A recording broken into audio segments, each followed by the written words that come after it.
2 further people have died following New Zealand's White Island tragedy, taking the death toll now to 8. Another 8 people are presumed dead. Let's go live to our New Zealand correspondent, Jackson Williams, for more. Jackson, the latest 2 victims died in hospital. Peter, one was being treated at Middlemore Hospital in Auckland, the other at Waikato Hospital. This leaves another 27 patients who are still receiving treatment for their injuries, including some incredibly severe burns. We know that the majority of these people have critical injuries. We learned from health authorities yesterday that they have ordered an additional 1.2 million square centimetres of skin, which is being sent over from the United States for these badly burnt patients. As for the recovery operation, while it remains on hold, the latest advice from scientists here in New Zealand is that there is still another chance of an eruption. And Jackson, the police minister has flown into the region, putting police on notice. Stuart Nash flying into Whakatane late yesterday, pulling police into line, saying he demands more transparency. He has also changed the leadership of the operation. It follows a rather bizarre media conference yesterday morning that ended abruptly, police refusing to answer questions. Here's the police minister. It is important that all parties remain fully informed of developments as and when they occur. I expect a level of transparency and openness that perhaps has not existed up until now.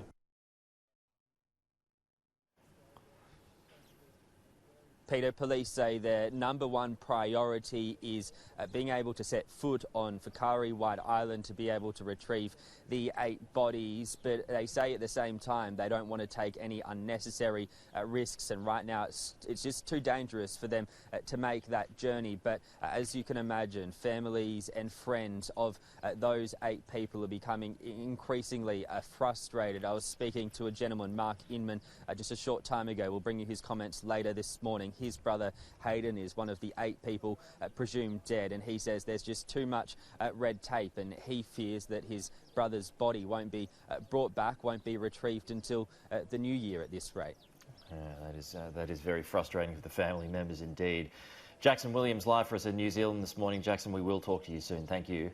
More Australian victims of New Zealand's White Island volcano tragedy have been identified. Prime Minister Scott Morrison has confirmed ADF aircraft will transport patients back to Australia as part of a repatriation effort.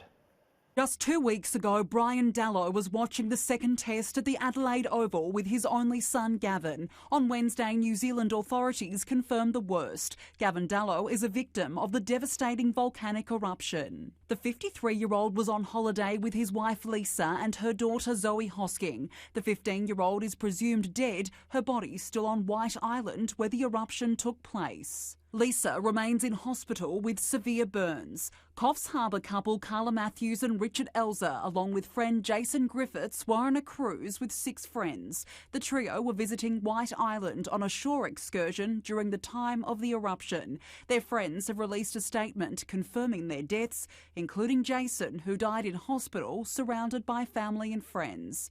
We have been advised that there are no signs of life on the island. We are incredibly saddened to have lost 3 of our closest friends. 47-year-old Brisbane woman Julie Richards and her 20-year-old daughter Jessica lost their lives on Monday afternoon. They were part of a small group touring the active volcano in the Bay of Plenty when it erupted. There are still concerns the worst is yet to come. Still missing is Melbourne woman Crystal Browett, Martin and Barbara Hollander from Sydney and their 2 children, Sydney husband and wife Anthony and Christine Langford and their teenage daughter. Their son Jesse is reported to be alive, but it has not been officially confirmed. Prime Minister Scott Morrison has confirmed ADF aircraft will transport patients back to Australia. There were 24 Australians on the island at the time of the eruption.